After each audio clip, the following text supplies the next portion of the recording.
Hi everyone, welcome back to my channel. My name is Christina and this is my space to talk about books and beauty. Today I'm really excited because I have my first makeup haul to share with you guys. This is a haul consisting of things that I've ordered throughout January and the first half of February. I have a mix of both eyeshadows and complexion products across a couple of different brands, so let's go ahead and get into it. First off, I wanted to start with the complexion products. Not going to lie, a lot of these are from Colourpop. As a lot of people may know, Colourpop is constantly putting out new releases, and sometimes some of their staple-based products can be out of stock for quite a while on their website. Several months ago, I had clicked the little notify me so I could get an email notification when their no filter primer came back in, because I've been looking for a primer for a while. I've tried a couple, but never really found anything that I've loved, and I liked the idea that theirs was pretty affordable. So I got an email earlier in January saying it had come back in stock, and of course, since I refuse to pay shipping, I always make sure that I hit the minimum shipping threshold, so I picked up a couple of other things in their no filter line to share with you today. So as I mentioned, the first thing I picked up is the no filter primer. I have used the no filter concealer a couple of times. I ordered that back in December because I had heard it's a good dupe for Tarte Shape Tape. Not 100% I feel that way, especially since the color I ordered leans a little bit more neutral or pink than my preferred Shape Tape shade, which is in Fair and is a lot more yellow leaning. However, this is really affordable. I want to say I only paid $8 or $10 for it, so I'm excited to give it a try. Next up from the no filter line is this setting powder, loose setting powder. I haven't had a whole ton of luck with loose setting powders. I have very dry skin, and I found that a lot of them tend to run dry. The kind of cult favorite is the Laura Mercier translucent setting powder, and that dried me out like crazy. The Hourglass setting powder is actually pretty decent on me, but it's very expensive, so I was excited to find something that was affordable that I could try, and if I didn't like it, it wasn't a huge deal. I got the loose setting powder in the shade Translucent, and as you can see, it's not huge, but I feel like it's a decent size for a $10 setting powder, especially considering it takes quite a while to go through these, since I typically don't powder my entire face because I do tend to run dry. I usually tend to just set my under eye and my eyelids if I'm priming with concealer, and then maybe my T-zone. I did pick up the no filter pressed powder. I got the shade Fair because I am quite pale, and again, just wanted to pick this up to kind of see how it worked, especially since it was so affordable. Typically, if I'm using a pressed powder, I go for MAC. I really like their mineralized skin finish in Light Plus, or I use the Studio Fix pressed powder, which is actually a foundation in the shade C2 if I'm really looking for full coverage, but wanted to give another brand a try. As you can see, it is very light. This is honestly probably lighter than all of the MAC powders I have, so interested to see how it works. I might need to use it as more of a brightening powder, just depending on how light it actually shows up on the skin. Next up, I picked up a couple of drugstore items that I've been wanting to try. I got them from Ulta in January. The first is the NYX HD Finishing Powder in the shade Banana.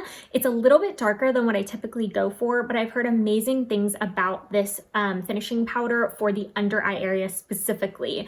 If you can't tell, I'm always looking for good brightening, smoothing products for my under eye, especially because I just have really dry skin, and a lot of concealers, even though they can be great full coverage, they can look a little bit cakey on me just because my skin is so dry. So really excited to try this, as I hear it has some great smoothing properties. And then I have this Milani Baked Highlighter in the shade Dolce Perla. I love the Milani Baked Blush. I'm sure everyone here on YouTube knows about the shade Luminope, so I have that shade and I love it, and so I figured that I'd try this highlighter after I heard Amanda from the channel Makeup Just for Fun recommend it, and I was honestly shocked at how huge this is. This is significantly bigger than the blush pans, so it's probably gonna last me for a while. It's a really pretty color. It's almost got like a pinky silvery sheen to it. It reminds me a lot of a highlighter I really like from MAC called Double Gleam. That is a lot more glittery though. This has much more of a sheen finish. And here it is swatched on my hand. Next up, I have quite a few items from Colourpop. Even though we're only in February of 2021, they have already released several collections. I'm someone who, unless it's a collection I'm super passionate about, I don't tend to buy the full collection. I really just pick and choose the items that sound really interesting to me or are unique to my collection, and that's definitely what I have done so far this year. One of the collections that really spoke to me was the new Wild Child collection. I'm so happy they are being more inclusive and releasing things that are more of a fit for various skin tones and that run a little bit deeper. So I didn't pick up everything, especially because the palette in comparison swatches I'd seen online looked very similar to a palette I already had by them that I love, which is the Nude Mood palette. But I did pick up one of the lippy sticks. I got this one in the shade Brat Pack, and it shows up a little bit more nude online in the promo swatches than it looks in the bullet, but when you actually go and you swatch it, it has a nice terracotta sort of very, very light brown, almost more red look to it. From the Wild Child collection, I got 2 out of the 3 Super Shocks. I got the glitter finish Super Shocks. They tend to be my favorite. I love a good glitter eyeshadow or eyeshadow topper. So the 2 colors I got are first Free Rain, and this one was the darkest color, and it's a dark brown with, it looks like a red and gold glitter.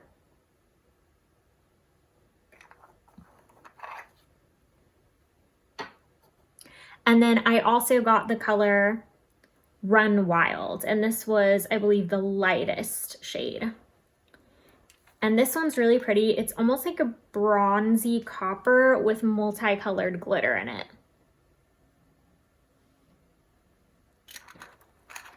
And then in the same order, even though it was not part of this Wild Child collection, I did pick up one more Super Shock. I've been wanting to slowly build up my Super Shock collection. I got the 4 Super Shock pack from the Raw Beauty Kristi collab, and I love them. It's what I'm actually wearing on my eyes today, the shade Olympic, and I just love that you don't have to worry about having a really glittery shade in a palette. You can really pair them with any palette for your lid and just brighten up your whole look. So I got the shade Frog, and this one I've seen a lot of people talk about. It's really, really pretty. It's almost a champagne-y pink sort of color, and it reminds me a lot of one of my favorite Urban Decay shadows, which is the color Sin. I have it as a single, but it was also in the original Naked palette. So here's a couple comparison swatches of the 3 Super Shock shadows. Next up from Colourpop, I have the liquid liner. I believe this is the BFF liner. It's the felt tip in the shade Numero Uno, which is just a plain black.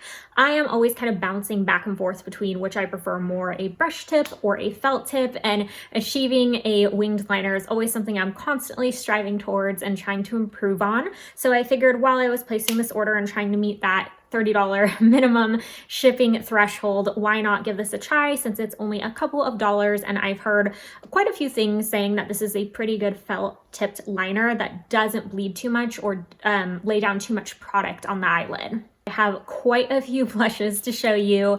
I think I kind of forgot that I had recently ordered so many blushes, since some of them I got from Ulta and some of them came from the Colourpop site itself. So the first 2 are actually ones that might be more of a bronzer shade for me. They are from the Wild Child collection as well, and they are the 2 pressed powder blushes. I love the packaging. I think it's so cute, and it's my understanding that it matches the eyeshadow palette as well, and we have the color Jet Set and then the color Trippin'.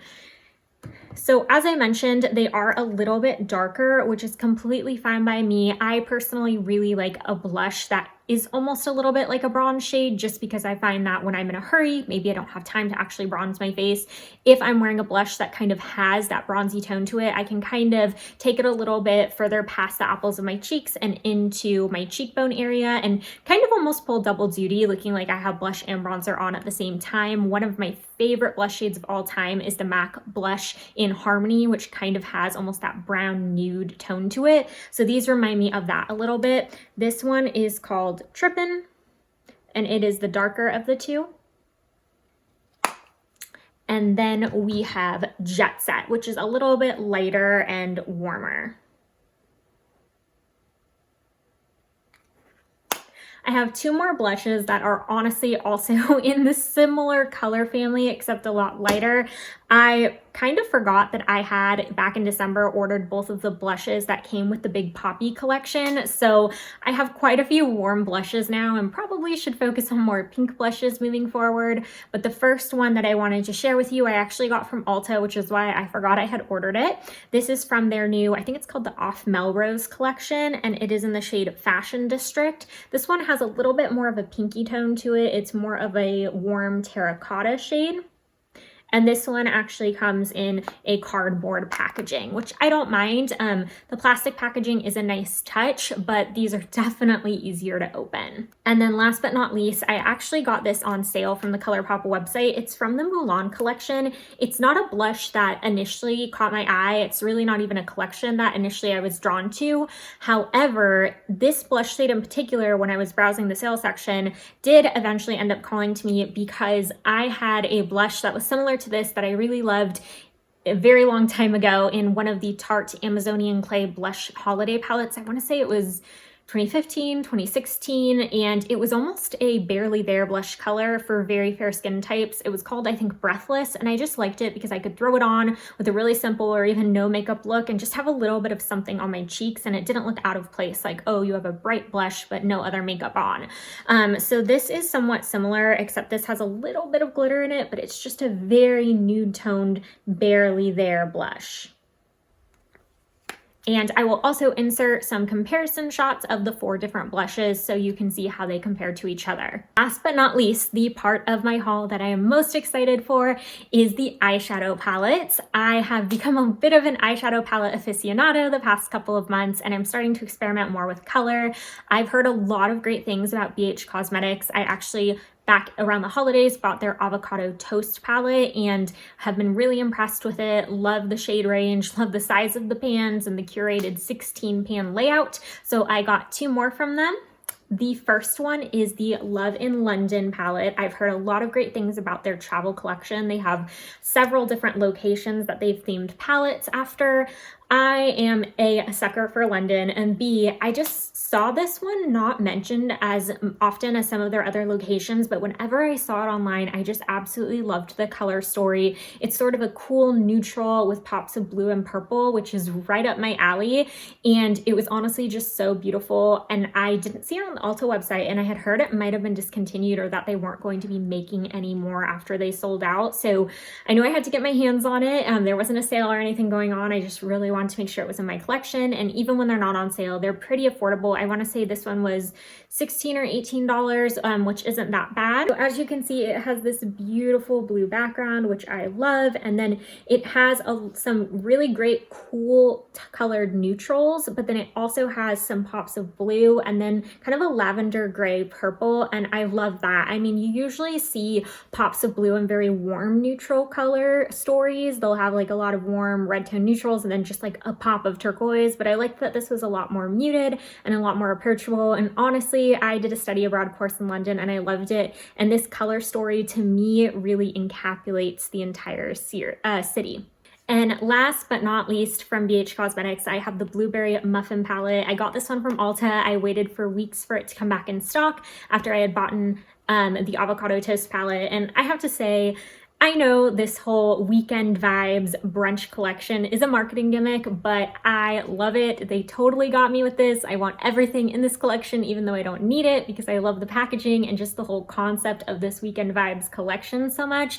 I mean, it's just like stunning how cute it is. And I really feel like the color stories inside align with the food product that it's based on. It's not just gimmicky for the packaging and then with a kind of a boring color story inside. So this one is more of a blue palette, but in a very approachable way. There's quite a few neutrals, as well as, I want to say, a couple of purples and warm tones. And not only does it really, capture what it means to have a palette themed after a blueberry muffin, but it's not a blue palette that is going to be scary to approach for someone who doesn't necessarily have a lot of experience with blue eyeshadow. So this is another 16 pan cardboard palette with a mirror, just like the Love in London palette. And as you can see, it is a blue palette, but it only has, I want to say, maybe 6 or 7 blues and purples, and then it has some more neutral tones as well to make it more approachable. I think this could be a really good companion palette with the Love in London palette, because this is, I would say, a blue palette with a pop of neutral, and that one is a neutral palette with a pop of blue. So very excited to play with both of these, and very excited to have both of them in my collection. But aside from that, that is all that I have for this video. I hope you enjoyed seeing my recent haul and purchases. I would love to know in the comments if you've tried any of these products or if you're interested in seeing reviews of any of them. I haven't played with any of them yet, so I'm very, very excited to see how they look on the eyes and on the face, and just overall what they bring to my collection, especially for some of these brands being kind of the first of their kind that I've used. So anyways, thank you guys so much for watching, and I will see you in my next video. Bye!